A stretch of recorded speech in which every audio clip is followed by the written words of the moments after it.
Selamat malam teman-teman, kembali lagi di acara Rambat Line Kids Philadelphia, Light of the Nation Kids. Berakar dalam firman, bertumbuh dalam iman, berbuah untuk Tuhan, dan menjadi berkat. Haleluya. Pada malam hari ini kita akan membaca firman Tuhan. Sebelum membaca firman Tuhan, mari kita berdoa. Tuhan berkati untuk setiap firman-Mu yang akan kami dengar Tuhan. Buat setiap firman-Mu yang akan kami baca Tuhan, Tuhan berkati agar setiap firman-Mu dapat menjadi rema dan dapat kami selalu perhatikan dalam kehidupan kami sehari-hari Tuhan. Dan doa kami yang kami dalam Yesus. Haleluya. Amin.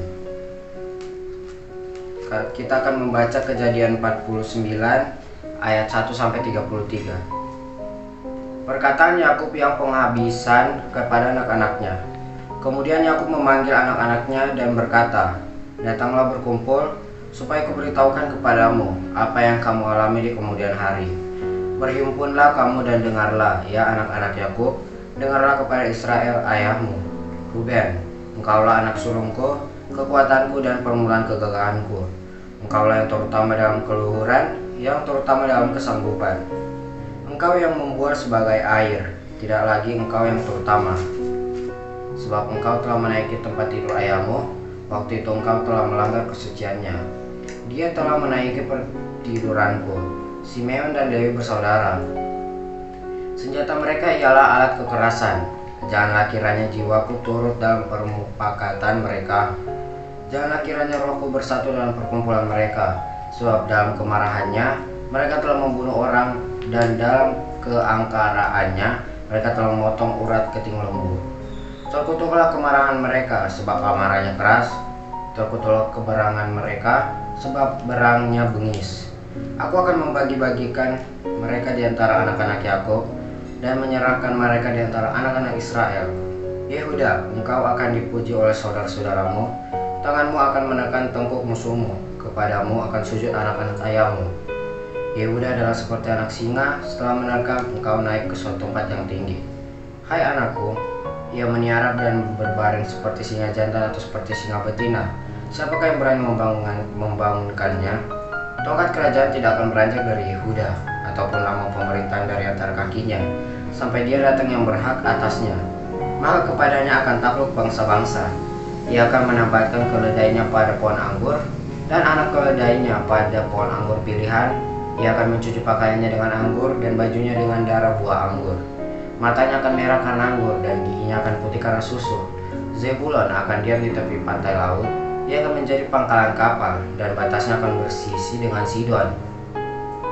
Isakar adalah seperti keledai yang kuat tulangnya, yang meniarap di api bebannya.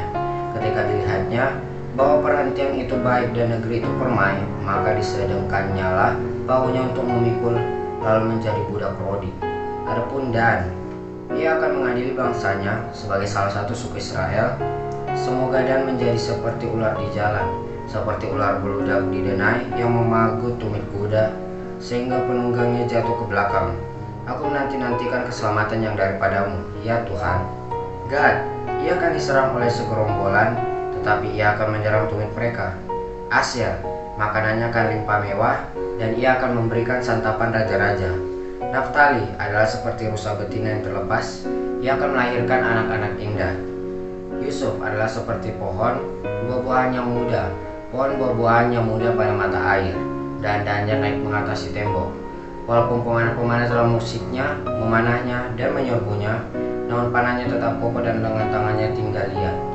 Oleh pertolongan yang maha kuat pelindung Yakub, oleh sebab gembalanya, gunung batu Israel. Oleh Allah ayahmu yang akan menolong engkau, dan oleh Allah yang maha kuasa yang akan memberkati engkau dengan berkat dari langit di atas, dengan berkat samudera yang letaknya di bawah, dengan berkat buah dada dan kandungan. Berkat ayahmu melebihi berkat gunung-gunung yang sejak dahulu, yakni yang paling sedap di bukit-bukit yang berabad-abad. Semuanya itu akan turun ke atas kepala Yusuf, ke atas batu kepala orang yang teristimewa di antara saudara-saudaranya. Benyamin adalah seperti serigala yang menerkam. Pada waktu pagi ia memakan mangsanya, dan pada waktu petang ia membagi-bagi rampasannya. Itulah semuanya suku Israel, 12 jumlahnya, dan itulah yang dikatakan ke ayahnya kepada mereka. Ketika ia memberkati mereka, tiap-tiap orang diberkatinya dengan berkat yang diuntungkan kepada mereka masing-masing. Yakub meninggal dan dikuburkan. Kemudian berpesanlah Yakub kepada mereka, apabila aku nanti dikumpulkan kepada kaum leluhurku, kuburkanlah aku di sisi nenek moyangku ke dalam gua yang di ladang Efron, orang Het itu, dalam gua yang di ladang Makpela di sebelah timur Mamre di tanah Kanaan, ladang yang telah dibeli Abraham dari Efron, orang Het itu, untuk menjadi kuburan milik. Disitulah dikuburkan Abraham beserta Sarah istrinya, disitulah dikuburkan Ishak beserta Ribka istrinya, dan disitulah juga dikuburkan Lea. Ladang dengan gua yang ada di sana telah dibeli dari orang Het.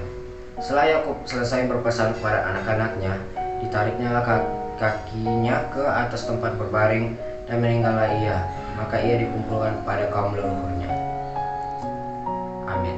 Baik adik-adik, kita sudah mendengarkan firman Tuhan. Kita akan melanjutkan dengan doa syafaat. Mari kita berdoa. Terima kasih Tuhan Yesus untuk hari yang sungguh indah, di mana kami masih bisa menikmati kehidupan ini dan anugerah-Mu yang sungguh luar biasa dalam kehidupan kami.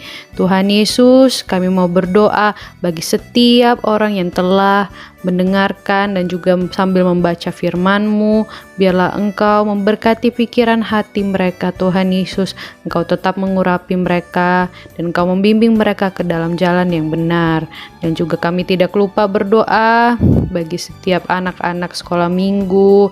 Engkau memberkati mereka, Engkau memberikan mereka kesehatan dan kekuatan dalam menjalani kehidupan sehari-harinya. Engkau memberkati keluarga mereka juga, Tuhan Yesus. Dan juga kami tidak lupa berdoa bagi guru-guru sekolah minggu. Biarlah Tuhan Yesus dalam kehidupan mereka dapat memuliakan nama-Mu lebih lagi. Dan Tuhan Yesus, kami mau berdoa bagi pemerintah yang ada yang sedang berusaha untuk membangun negara ini supaya negara ini lebih baik lagi ke depannya. Tuhan, kiranya Tuhan Yesus Engkau memberikan hikmah dan kebijaksanaan pada pemerintah kami, Tuhan Yesus. Terima kasih Tuhan Yesus. Dan juga hamba tidak lupa berdoa bagi orang-orang yang sedang sakit, orang-orang yang sedang susah. Biarlah Tuhan Yesus, apapun yang menjadi pergumulan mereka, Engkau yang membuka jalan dan Engkau juga menyembuhkan mereka dari penyakit yang sedang mereka alami, Tuhan Yesus. Terima kasih Tuhan Yesus, dalam nama Tuhan Yesus kami berdoa dan mengucap syukur. Adik-adik, kita mau berdoa doa Bapa kami ya. 1, 2, 3. Bapa kami yang di surga, dikuduskanlah nama-Mu, datanglah kerajaan-Mu, jadilah kehendak-Mu di bumi seperti di surga. Berikanlah kami pada hari ini makanan kami yang secukupnya, dan ampunilah kami akan kesalahan kami, seperti kami juga mengampuni orang yang bersalah kepada kami. Dan janganlah membawa kami ke dalam pencobaan, tetapi lepaskanlah kami daripada yang jahat, karena Engkaulah yang mempunyai kerajaan dan kuasa dan kemuliaan sampai selama-lamanya. Amin.